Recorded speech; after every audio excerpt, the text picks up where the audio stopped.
Hi guys, this is me Aastha again and I'm up with my new video. And today we're going to be talking about Middle Paleolithic sites. So there's not much in this section that you need to remember, but just some of the sites and the striking feature about it. So if you remember in the last video, I said you about the prevailing stone tools that they use. That was clevers, hand axes that they prepared from the core tools. So if you don't remember what is core tools, it is like for example, if you take a stone and you break it, then the large section is called the core tools, and the smaller pieces that you'll get is called flakes. Okay, so in like for as I said in the last video that they used that they made tools from a Schulian technique. Okay, the same way in this period you will see that they made the tools in from different technique, that was Levallois technique. So what is Levallois technique? Levallois technique is the advanced way of making flake tools. Okay, so it is named after a place called Levallois Perret near Paris, and the technique where it was the where it was first noticed on the prehistoric stone tools, that was that place near Paris. And what they do in this technique is that they, instead of breaking off the flake, they work on the core. Okay, so that they get the desired shape from out of it. Okay, so what happens is that, for example, take a stone and you trim from the sideways. Okay, and you get you remove from the center the tool that you'll get is the desired shape, that the way you want. Okay, so what the same way they also did, they trimmed from the side, and the flake was like symmetrically removed from the surface, like from the center outwards in all directions. Okay, then a striking platform was created by flattening the top of the prepared core, and the perpendicular blows were struck at the point and either directly or through an intermediate tool. So what happens is that the flake detached in this way was very thin, roughly triangular or oval in shape, with a clean undersurface and shallow centrally directed flake scars on the upper sides.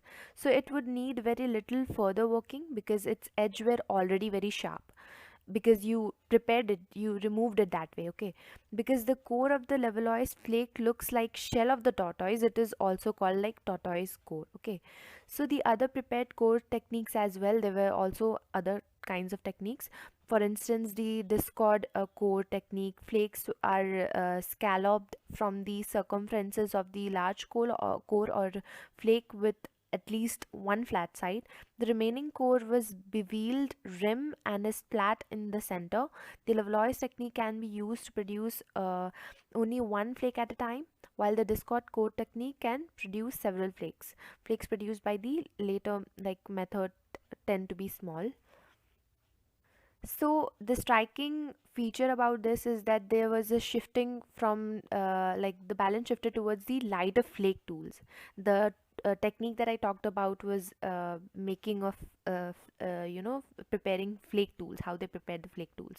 So from in the lower Paleolithic, as you if you remember, I said you that they prepared from core techniques. Okay, but in this that was also present, as if you remember. Then before that I also mentioned that the shifting was like the striking feature was different. Like for example, they used this kind of technique mostly, but they also carried on. It's not like they that stopped.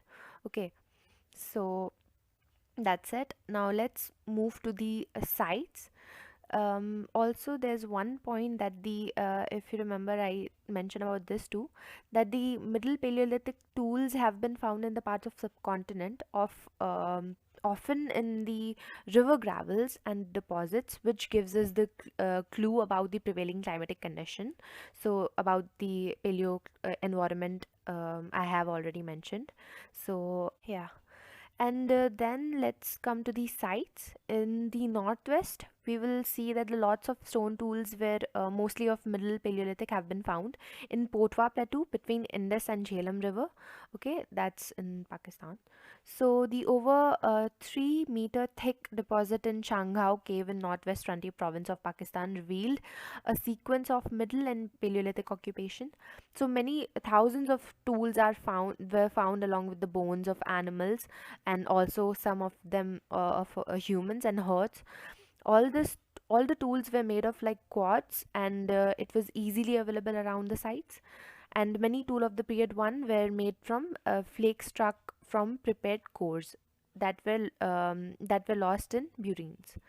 So the other sites are in the Thar region that you will find in India. Middle Paleolithic artifacts occur in reddish brown soil, which indicates more abundant vegetation, more surface water, and cooler, wetter, and more humid climate compared to the lower Paleolithic context. So, if you remember in last video, I have mentioned about the what was the condition of the Thar region.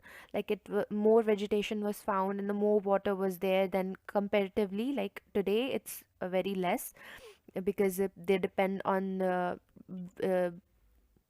rainwater stored in tanks, wells, tube wells, and canals. But before there was more uh, abundant vegetation.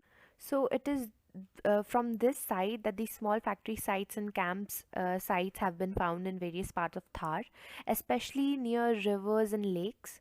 A large number of stone aged sites belonging to Middle Paleolithic phase onwards are located around Buddha Pushkar Lake, an area which offers advantage of ease availability of water and stone. So I have also said about that they settled often in those places where they found water, shelter, and food. Okay, so this was these sites where they settled where there was the availability of water and stones. So middle and upper Paleolithic tools are also found around Ajmer. So there is evidence of middle Paleolithic working floor at Hakra and Baridani, close to now dried up lakes. So and in Jaisalmer area, upper Paleolithic material is not in abundance, as are artifacts of middle Paleolithic. Middle Paleolithic sites have also been located along the now virtually extinct Luni River system. The term Luni industry is used for Middle Paleolithic assemblage west of the Aravallis and can be contrasted with the industry of the region lying east of Aravallis. Although certain forms are common in both areas, sites to the west of Aravallis display more variety in stone tool types and large number of reworked flakes. Middle and upper Paleolithic tools have also been found along the eastern margin of Gujarat plain. So many of the mostly the stone tools, these were found in the river valley system, if you remember. So in this area, it was found in Luni River system, and the term Luni industry used for the Middle Paleolithic assemblages west of Aravallis. So here it is said that there is the contrast between the east of Aravallis and the west of Aravallis, where you will find the common stones tools types, but still there are contrasting. They are contrasting in nature with the industries of the regions. So yeah, that's it. Now let's move to the further south. So the middle Paleolithic industry of central and peninsular India. So right now we talked about northwest. I have divided it, if you can see here, I have divided in sections like northwest, then central India and southern India. Okay, so not all the sites that you need to remember, like Ajmer, Hokra, and Jaisalmer. You don't need to remember all these. What you need to do is practice sites.